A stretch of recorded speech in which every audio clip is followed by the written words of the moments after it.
It's that time of year. Today's Thanksgiving 2022, and I'm feeling thankful, I'm feeling gracious, and I'm gonna give you 8 great activities to do at your family gatherings this holiday season. Number 1. This first one is an absolute classic, and the whole family's gonna love it. Get hammered. Everyone's favorite thing to do when they're around family they don't see all the time is get absolutely wasted. The best way to overcome that social anxiety is to make a fool of yourself and get piss drunk. Beer, liquor, wine, whatever. It all does the same thing. You're gonna have a good time, trust me. Bonus points if you throw up. So what, your drunk ass stumbles into the kitchen and arm swipes all the food off the table and you ruin the entire evening. Well, at least you have a good story to talk about next year. Number 2. This one is perfect for those family gatherings where the conversation kind of lulls down or you don't know exactly what to talk about. Read up on all your wacky, goofy conspiracy theories and make sure to impose them strongly on all the unwilling participants in the room. Hey Grandma, did you know that the government caused COVID-19 by sending fumes up our plumbing into our bathrooms through our toilets just to your cell phone is 5G?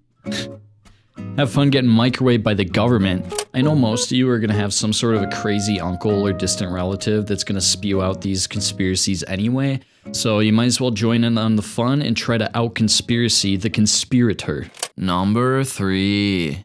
Isolate yourself in a corner. That's right, get in the corner. Talking to people is hard. You don't want to do it. There's at least 4 corners in the room you're in right now. Go stand in one. If you want to earn a few style points, you can open up the basement door and stare down the stairwell instead. Once you assume the position as a corner Carl, you're going to be able to avoid all interaction with those who love you the most. You're definitely going to survive your family gatherings by doing this strategy. It just comes at the cost of your whole family thinking you're an absolute psycho. Number 4. Fake your death. Pretend to die. It's a classic holiday activity. Maybe being a corner Carl isn't your thing and you want to be the center of attention. Well, faking your own death is going to do just that. The possibilities here are pretty endless. There's the good old choke and collapse. Can't go wrong with the classic slice an artery open while you're carving the turkey or the Christmas ham. The cardiac arrest is pretty timeless, a little overdone, but hey, it works. Some of your friends and family may get a little upset with this activity, but you can always just shrug it off by saying, it's just a prank, bro. That single statement basically acts as a universal get-out-of-jail-free card for any major disruptions you might cause to an otherwise pleasant evening. Number 5. Most people have at least a couple people in the family that cook really well. As a result, a lot of our holiday food is always super good, and I've devised a pretty good way to ruin the experience for everyone. All you gotta do is linger suspiciously around everyone's favorite dishes.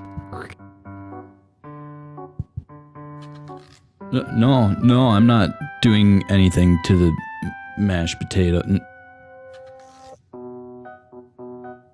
Huh?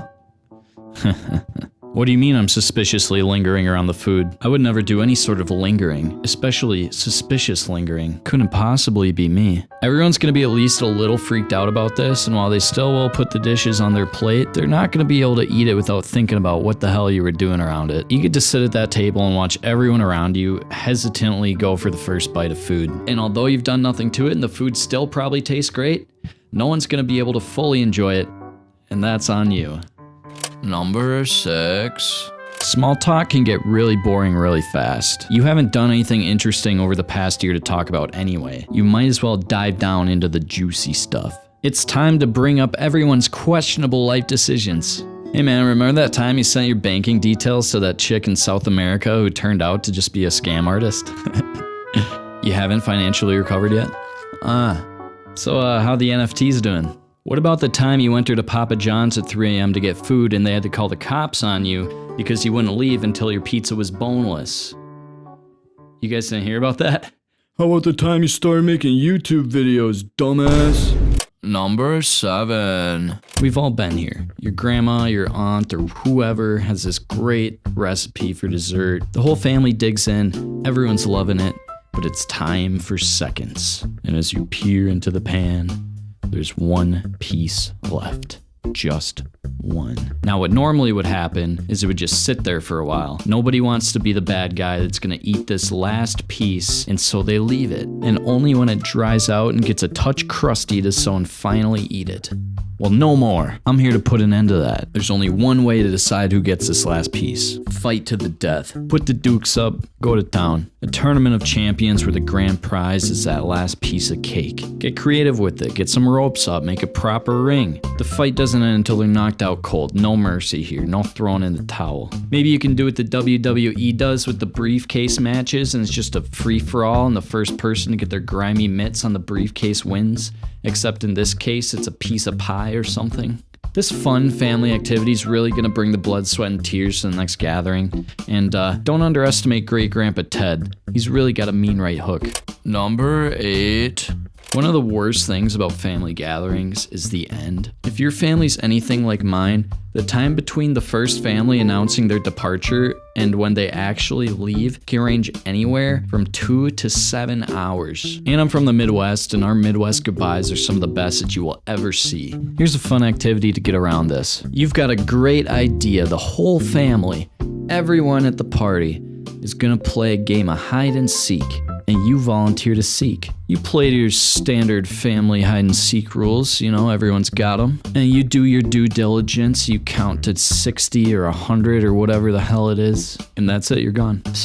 Out the door. This Midwest goodbye is now an Irish goodbye. They'll be hiding till next year and you'll find them then. Your family probably made so much food they can survive off the leftovers till then anyway. They'll be shoved into those nooks and crannies hiding from you for the next 365 days, but that doesn't matter. What matters is you're free. See you next year. That's it for today's video. If you made this far into the video, I probably entertained you, and the best way to support me is to subscribe or like this video. At this point, I'm basically a brand new channel, and all that early engagement really helps my growth. I'm planning on putting out a lot more content, so stay tuned, and I will see you in the next video.